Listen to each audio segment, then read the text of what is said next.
आज हम आप सभी को रावण की और श्री रामचंद्र की कहानी बताएंगे। जी बिल्कुल। जहाँ पर रावण बहुत ही ये तो हम जानते हैं बहुत ही विद्वान पंडित था। वो तीनों लोक का विजेता था। जी बिल्कुल। सभी देवता उससे डरते थे।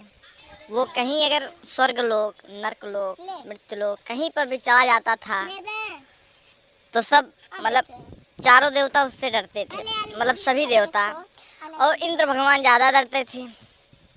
वह गद्दी भी छीन ली थी, गद्दी भी छीनने की डर थी। तो चलिए आज हम उनके बारे में कुछ कहानी बताएंगे कि वो इतने महान थे, बहुत बड़े दानी भी थे। वो एक बार गए थे जब धनुष तोड़ने के बाद हुई थी माँ सीता का विवाह हुआ था जब रामचंद्र जी से। तो जो इनका भोले बाबा का जो गांडीव था, धनुष था, उसे तोड़ने की बात हुई थी। कई प्रांतों से आए थे राजा महाराजा। तो वहाँ पे कई प्रांतों से आए थे। वही प्रांतों तो आए थे। तो क्या हुआ था, रावण चाहता तो तोड़ देता उसे, लेकिन तो उसे नियत का खेला पता था। और वो वहीं पर भगवान श्री राम से कहा था कि ऐसा होगा, आपका 14 साल का वनवास होगा, आप आएंगे, हम आपके सीता मैया को हरण करेंगे, फिर आप हमसे युद्ध करेंगे और युद्ध करने के बाद हमें मारेंगे। वो इतना बता दिया था। तो सुनिए, फिर वो महानता रावण की, तो वो एक रावण की बहुत बड़ी महानता थी, जो पहले से जानता था कि हमारी मृत्यु निश्चित है, हम अगर गलत काम करेंगे तो हमारी मृत्यु हो जाएगी। लेकिन तो उसने बता दिया और गलत काम किया। और जब गलत काम किया, सीते मैया का हरण उसने कर लिया, तब श्री रामचंद्र जी पता पाए, हनुमान जी को भेजे। हनुमान जी उनके लंका में गए, तहस नहस किए, लंका भी जला डाली। एकदम हाहासोर मचाकर बंदर कूद पड़ा लंका के अंदर। जब तक लंका जला नहीं तब तक बंदर हटा नहीं। फिर सुनिए क्या हुआ। फिर वो आए, सीते मैया का पूरा पता बताए।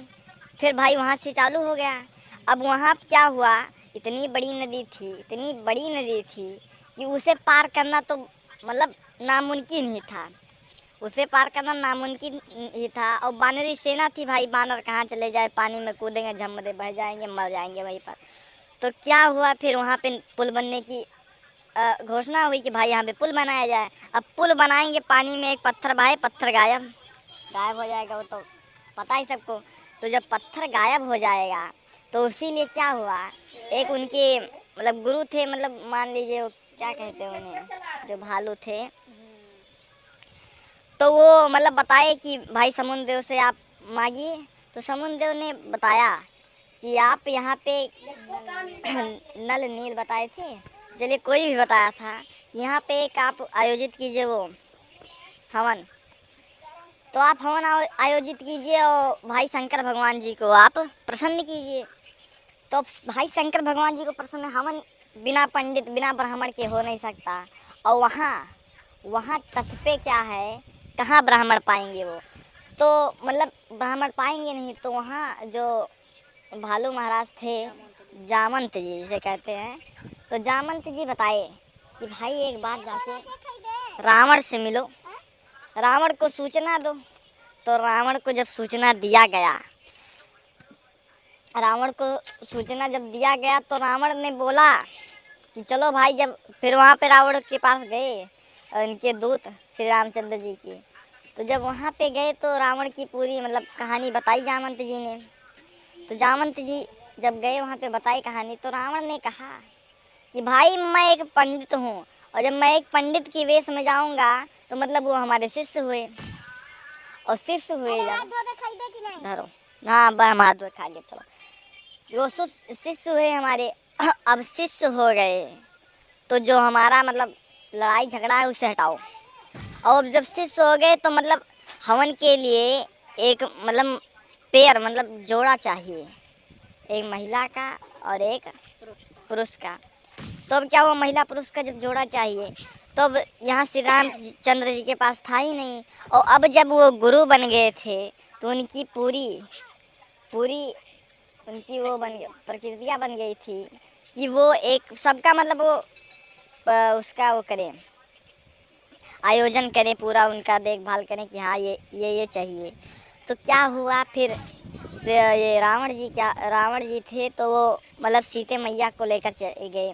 तो उन्होंने कहा सीते माता से कि हे माते, हे माते, हे माते, मैं आपको आज उधार लेने आया हूँ। क्या कहा? मैं आज आपको एक उधार लेने आया हूँ, आप हमारे साथ सिर्फ एक दिन के लिए चलिए। तो माता भाई उनके बंधु में थे ही तो चली गई। लेकिन तो वो किस प्रकार से गए थे? वो एक गुरु प्रकार से गए थे, वो गुरु के प्रकार से गए थे उनके पास और निवेदन करने गए थे। निवेदन किया, वो आई, वो अपने पशु विमान से उड़े आए। अब भाई जानते थे अगर मैं ये युद्ध मतलब ये मैं पूजा करवा दूंगा तो भगवान जो थे वो में प्रवेश कर लेंगे। भगवान जो भोलेनाथ थे वो प्रसन्न हो जाएंगे। भाई सर्वश्रेष्ठ था वो, भगवान उसे बहुत मानते थे तो इसीलिए वो मतलब हो जाएगा। और फिर उसमें नदी में पुल बन जाएंगे वो चला। लेकिन वो जानता था ये सब हो जाएगा, लेकिन वो आया, पूरी पूजा की, करवा के, पूरा संपन्न करवा के वो फिर से सीता माता को लेकर चला गया। तो इससे हमें पता चलता है, इस कहानी से हमें शिक्षा मिलती है कि कभी घमंड नहीं करना चाहिए और रावण की तरह बनना चाहिए कि वो जानता था हमारी मृत्यु इन्हीं के हाथों होगी, तब भी उनका सहायता करने चला गया।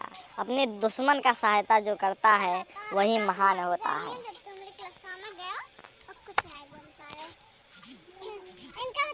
इंटरेस्टिंग कहानी सुनने के लिए हमारे चैनल को सब्सक्राइब करें, बेल आइकन को दबा दें और लाइक और सब्सक्राइब और फुल शेयर करिए भाई, फुल सपोर्ट करिए। धन्यवाद।